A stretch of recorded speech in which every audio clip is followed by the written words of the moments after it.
Yo, how's things? I'm gonna do an extra long one today.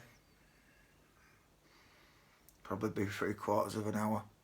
Got a lot to get through. So yeah, 6B. Tough one this. So yeah, both of my best mates had died. My mum and dad had got divorced. I lost my job. Lost my flat, I were homeless. Lost my girlfriend.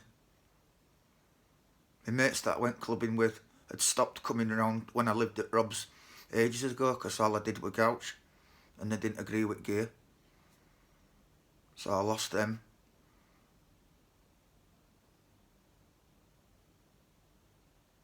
You know, I lost everything.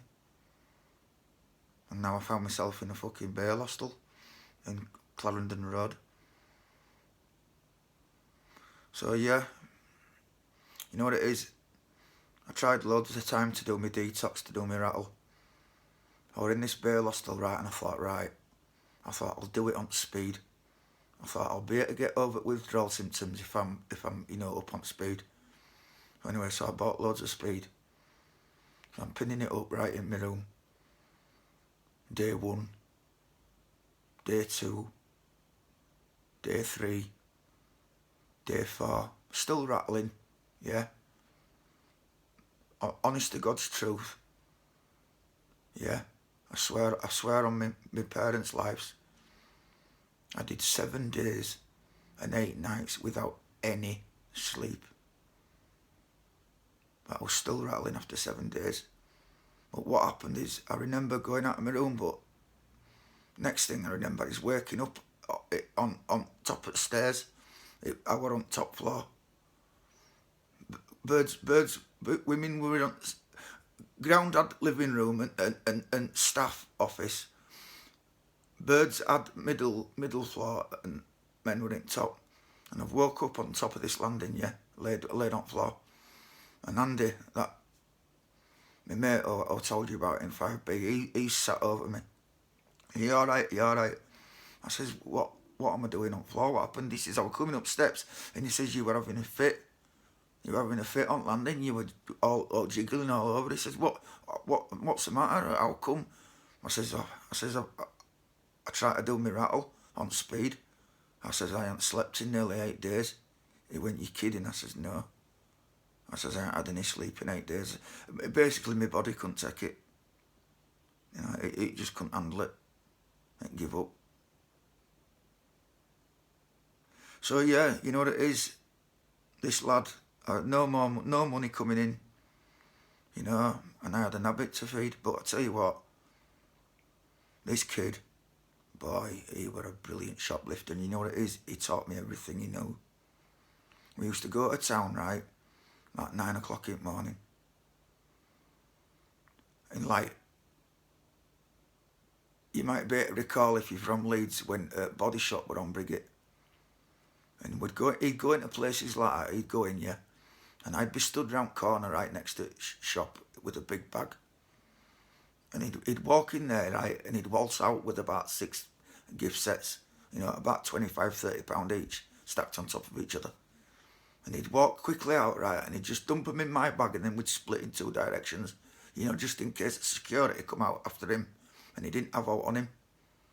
And that's what we did. And then what we used to do, when we got a bit of stuff, we'd stash it. You know those bins that have got wheels on, those big ones?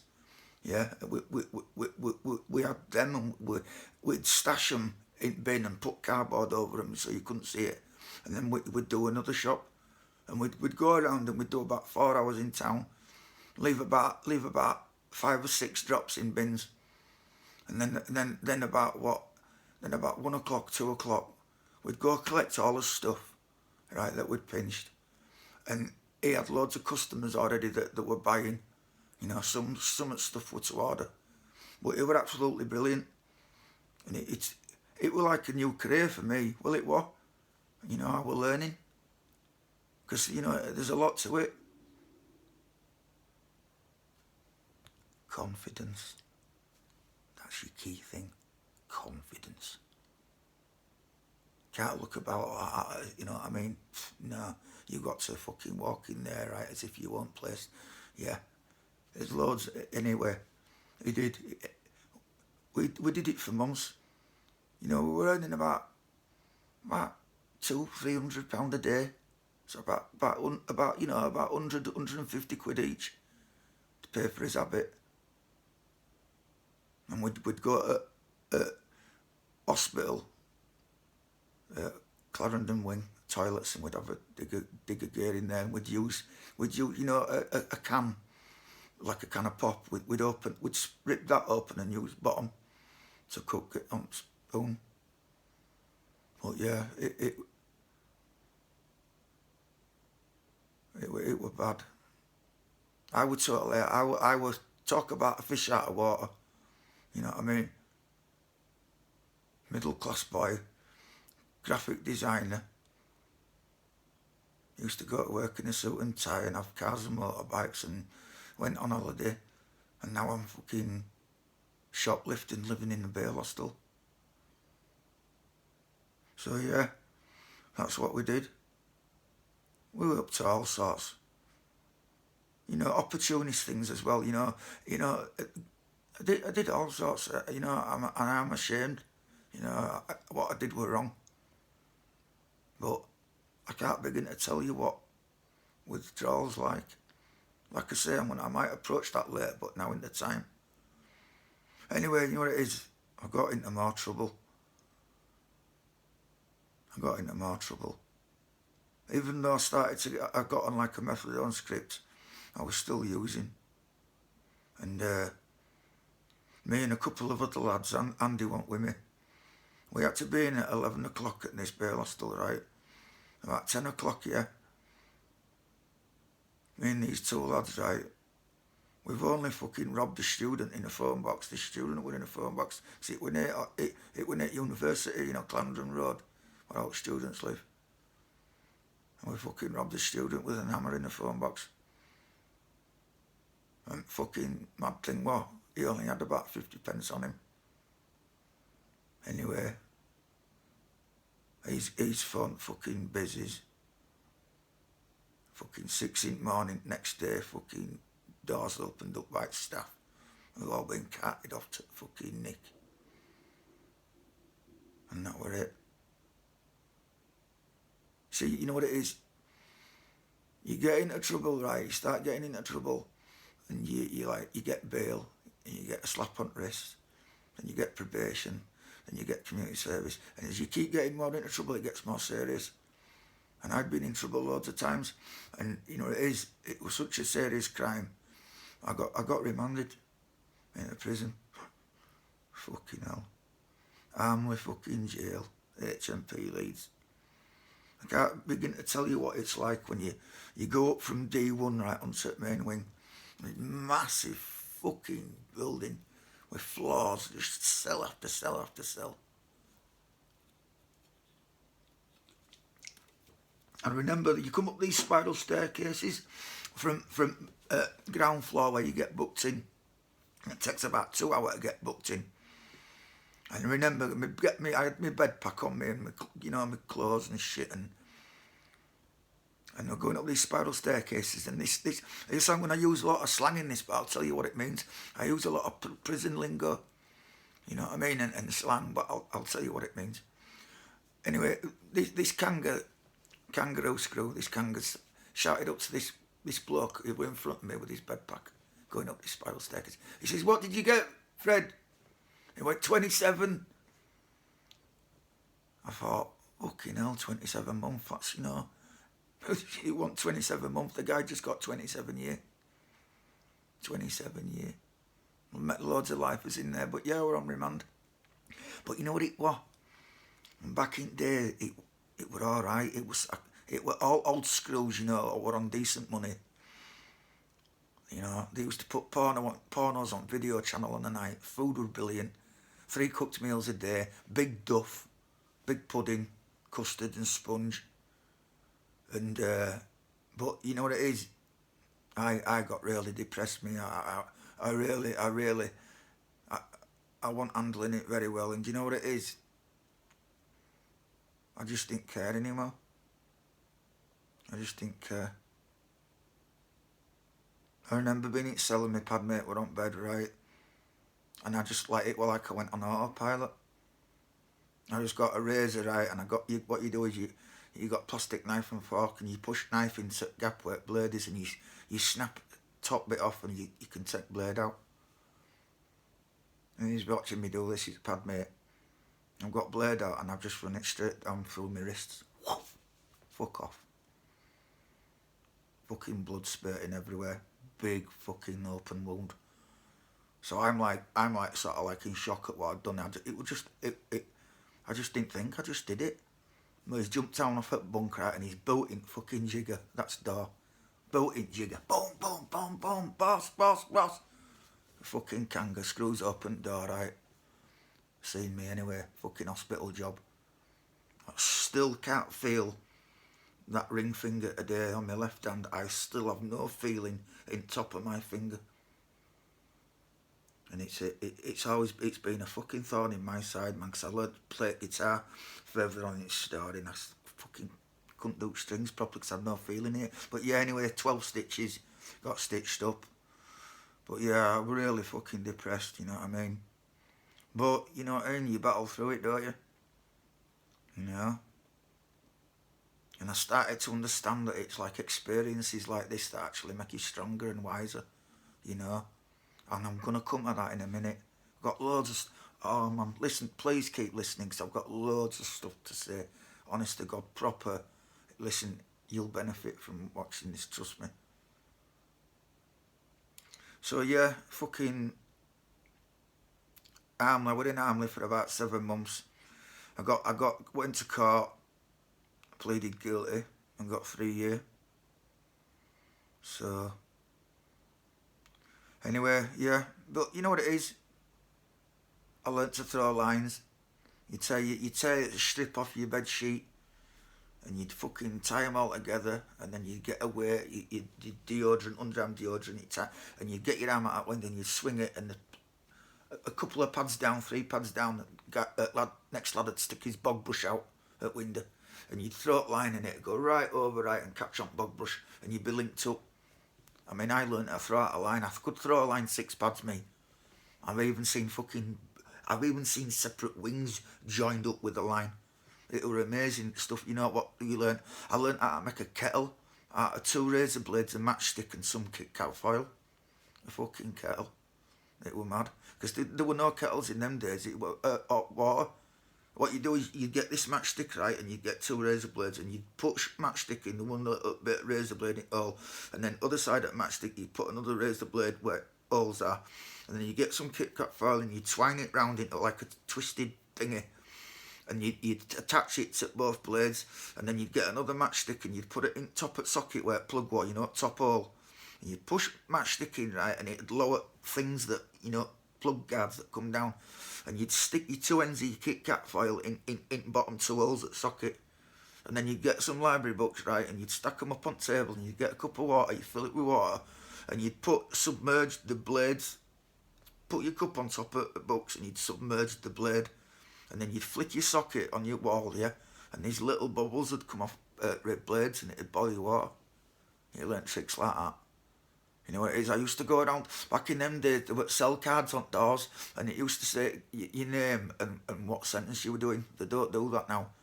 And I used to walk around wing, yeah, and see all sentences, what people were doing.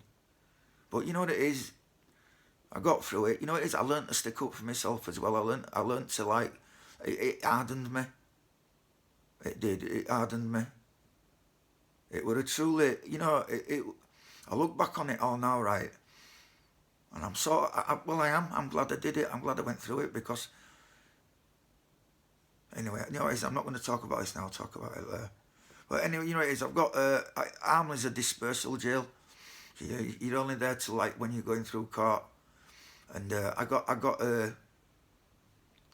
went to another prison, near Nottingham, Ramby. And its nickname was Bedleg City. I thought, oh, this is going to be good. So yeah, fucking on Sweatbox down M1, thinking fucking hell, can't believe this is happening to me. But yeah, Ramby. Anyway, I got on with my sentence, but it was strict. You know what it is, right? You get what these things called write-ups. You know, if you do a misdemeanor, if you do out wrong, yeah. If you do out seriously wrong, you get a nicking and go in front of governor.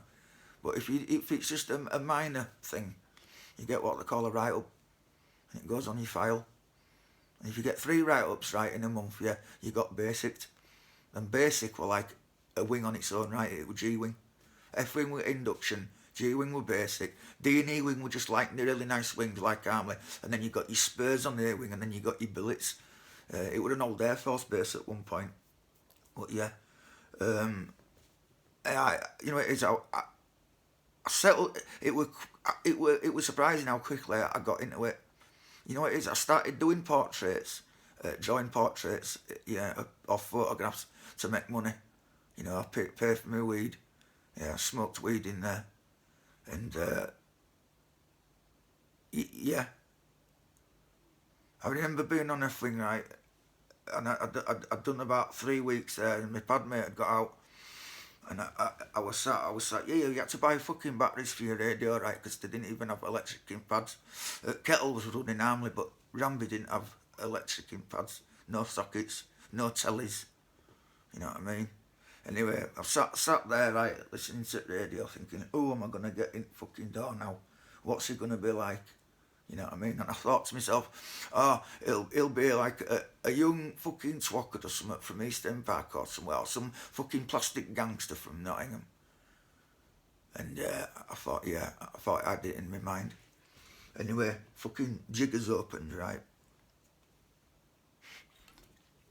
And this big fucking 6'5" black man walked in through the door.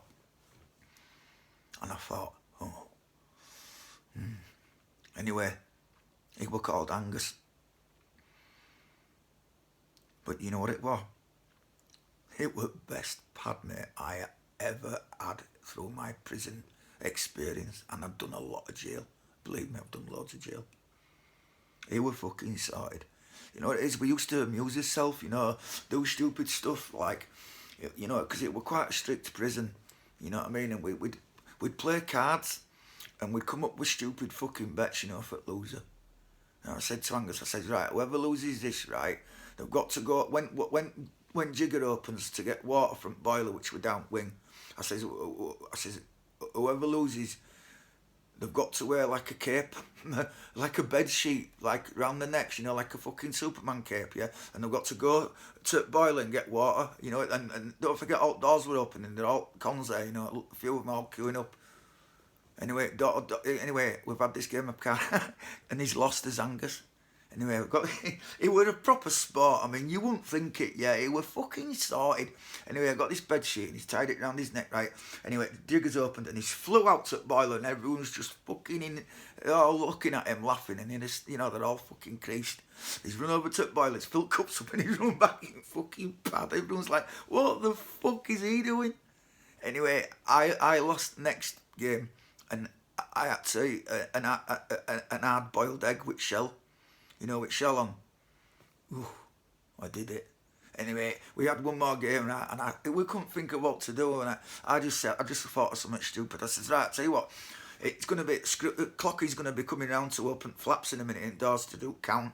I says, whoever loses this game, I says, right, the winner has to make like a fucking mad fucking head, fucking dressed like a big turban, you know, out of towels and stuff and bedding.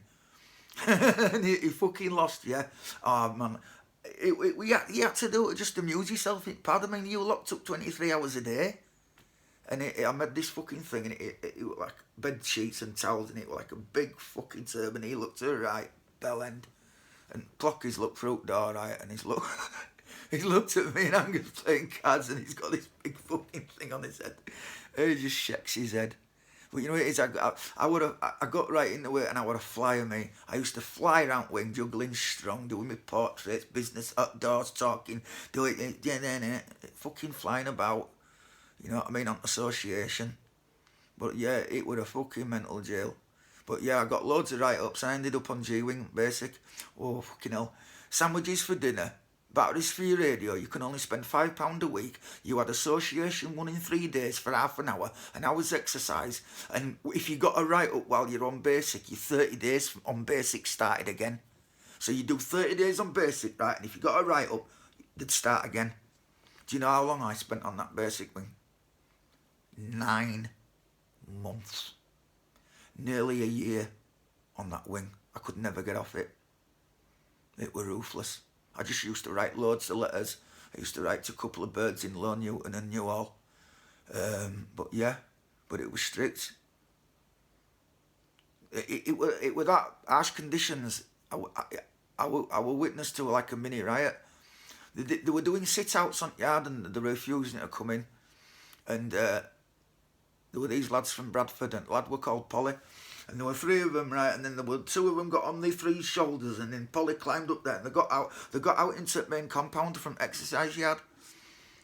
And they were all smashing up. There were 12 pads all in a row, right, that took the toilets out and the sinks, flooded the pads. It were fucking mental. About 1 o'clock in the morning, right, looking out my window, and there were about fucking 150 fucking screws coming down this road, all banging the shields, with the batons, with helmets on and fucking bang, and fucking, to get all these lads that had done sit out on the yard. It were fucking bedlam. I mean, I did eventually make it to Air Wing to billets, and your spur were just locked and your door were open. And I got a mate. I met this bloke, right? It were called Ghost, and he were white as a sheet. He were nearly 60, and he'd stabbed the copper when he was 17-year-old and killed him, and he'd done 3 more years than Reggie Cray. Inside Times, a newspaper, did top 10 longest serving prisoners, and one were Bronson and one were Reggie Cray, and he went on it, and I remember him being gutted. But this bloke, he liked Pink Floyd, and he had all albums of Pink Floyd on tape, and I had a double stereo tape deck, so I taped all his Pink Floyd music. I were buzzing.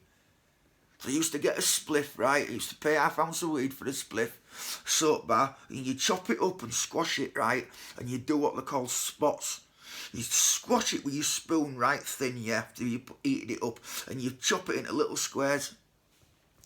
Anyway, you get a cig, a roll up, and you get a tube, and you put a little spot of weed on this cig, roll up, and then you get your tube, and you'd suck smoke off a cig, and they were called spots. And I used to get a red prison t-shirt, and I used to fucking stretch it at bottom as far as I could, and then I'd stand on top bunk and I'd stretch it over the strip light. I'd curl it round the ends, right, and I'd fasten it over the light, and it'd turn all pad red. I'd stick some Floyd on, right, that were it, and it got me through jail. Got a 3-year sentence, but you know what it is? I did that many fighting and got that many piss tests that I actually got 3 months extra in days. So I actually did equivalent to a 3.5-year sentence. I actually did 21 months. And it was an experience. But like I said, I learnt to stick up for myself. I had a lot of fights in there. And, I look back now, right, and I'm really glad I experienced it. Because that's what life's all about, That's how you get wise. Yeah. That's how you get clued up. Life ain't all about buying a detached bungalow in fucking countryside. It ain't about sending your kids to university or what best clothes you can buy or what car you drive. Life's about learning your virtues, But I'll get to that later on. We're gonna cover that. Don't worry about that. So it is fucking. Anyway, I were toward the end of my sentence, and I was due to get out. I mean, I was 13.5 stone now. I was going to the gym. I was fit as a fiddle. I had money from my portraits, and I did it. I did sentence. I did 21 months.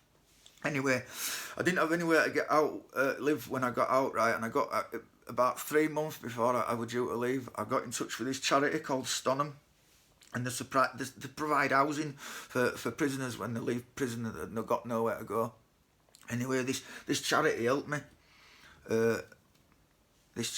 Anyway, so I got out of prison. My dad picked me up, And I thought, right, you know what I mean? I knew this life. I'd done my rattle. I want on, you know what I mean? I want on methadone. I was clean as a whistle. Yeah, you know what I mean? I look fit. And I thought, right, this is a new start, this. But it don't, sometimes it don't go like that, you know what I mean? I still, you know, addiction, yeah, it's a really, it's very powerful, and it's a very hard thing to overcome. Like I say, I'm going to talk about this later, but I know that this life I'm leading now, right, the goals that I've got for this life, right, is I've got to learn how to forgive, right, and I've got to beat addiction, and that's what I'm here for. Because life's just a school. But like I say, I'm going to get into all that juicy bits later on. This is why I want you to keep watching, yeah? I've got loads of stuff to tell you. And it's proper, you know what I mean? Fact. Trust me. So anyway, yeah, I got out of prison, and it were in Holbeck, with this thingy, this house. And there were two of the blokes there, so it was like 3 bedrooms. So you shared living room, you had your own like bedroom, key to your door, and I moved in there. But you know what it is? I got back on drugs. I slowly started, you know what I mean? And you know what I was doing? I started snorting buprenorphine, Subutex. Subutex. Yeah, you know what it is? The sublingual tablets, and they've got blocker in, so when you take opiates, it doesn't do all. Your receptor sites are blocked in your brain, and again, I'm going to go into that later. But yeah, and it's a synthetic opiate. It's Subutex, buprenorphine. But when you snort it, it has a really powerful effect on you. You gouge. It's proper strong. Anyway, within a week and a half of snorting this Subutex, right? Oh, it were nice, man, and you'd used to gouge and fucking. Oh, it were fucking gorgeous. But yeah, you know, it is within a week and a half, I had a fucking right of it. Anyway, you know what it is?